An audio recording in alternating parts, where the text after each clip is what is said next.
Более 400 делегатов приняли участие в 24-й внеочередной конференции регионального отделения партии «Единая Россия». Участникам и гостям конференции, в числе которых был и глава региона, представили отчет о деятельности партийцев. Кроме того, состоялось избрание 2 делегатов на 15-й съезд единороссов, который пройдет в Москве. На повестке дня 2 вопроса. Работа Ингушского регионального отделения партии за прошедший год и избрание делегата на 15-й Всероссийский партийный съезд. По протоколу конференции началась избрание председателей и членов счетной и мандатной комиссии. После открытого голосования партийное собрание открыл избранный председателем мандатной комиссии Амир Таршхоев. Проверив полномочность делегатов, мандатная комиссия признает, что все они были избраны в соответствии с требованиями устава партии и на основании данных регистрации подтверждает, что присутствующие на конференции делегаты представляют 78% избранных делегатов от 8 местных отделений партии.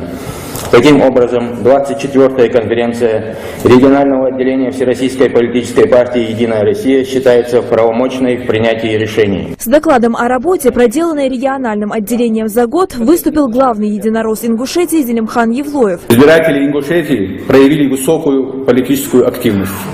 Хочу выразить искреннюю благодарность жителям республики, принявшим участие в выборах в сентябре этого года, за их активную гражданскую позицию, за желание сохранить стабильность и продолжить движение вперед. В прошлом году, да и в нынешнем году, мы столкнулись с серьезными экономическими вызовами. Россия не имеет права быть уязвимой. Правильные, оперативные действия главы государства Владимира Владимировича Путина на внешние угрозы, как экономического плана, так и в сфере национальной безопасности, внушают уверенность, что мы сможем выйти из трудного этапа. Отдельной темой для разговора однопартийцев стала подготовка к проведению предстоящих выборов в Государственную Думу. Зелимхан Евлоев особо отметил в этом вопросе работу средств массовых информации и необходимость тесного сотрудничества со СМИ.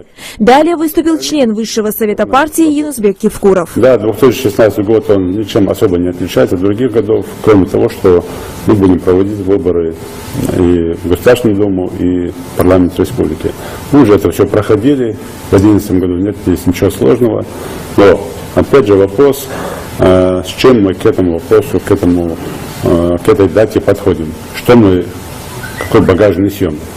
Это в первую очередь касается депутатский корпус парламента Республики Ингушетии. Как народ, как население воспринять каждого депутата в отдельности и в целом сам парламент республики.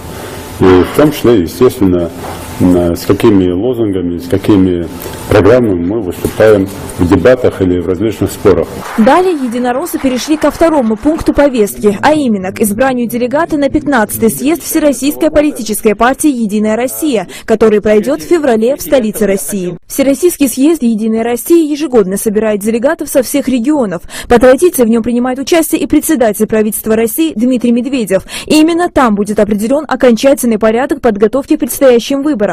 Единороссы обещают, что они будут куда более открытыми. Каждый гражданин сможет прийти на процедуру праймериз, и для этого ему не нужна будет ни аккредитация, ни партийный билет. От нашей республики в делегаты февральского съезда выдвинуты 2 кандидатуры. Прошу голосовать. Кто за? Против? Воздержались? Нет. И делегатам избрать Умаеву. Прошу голосовать. Кто за?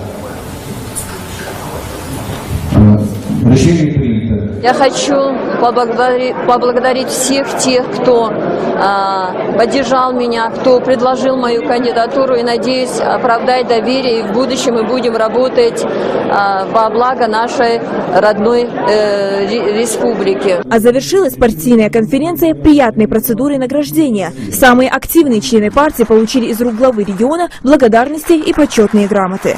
Хава Султыкова, Майрбек Миржоев, Новости 24.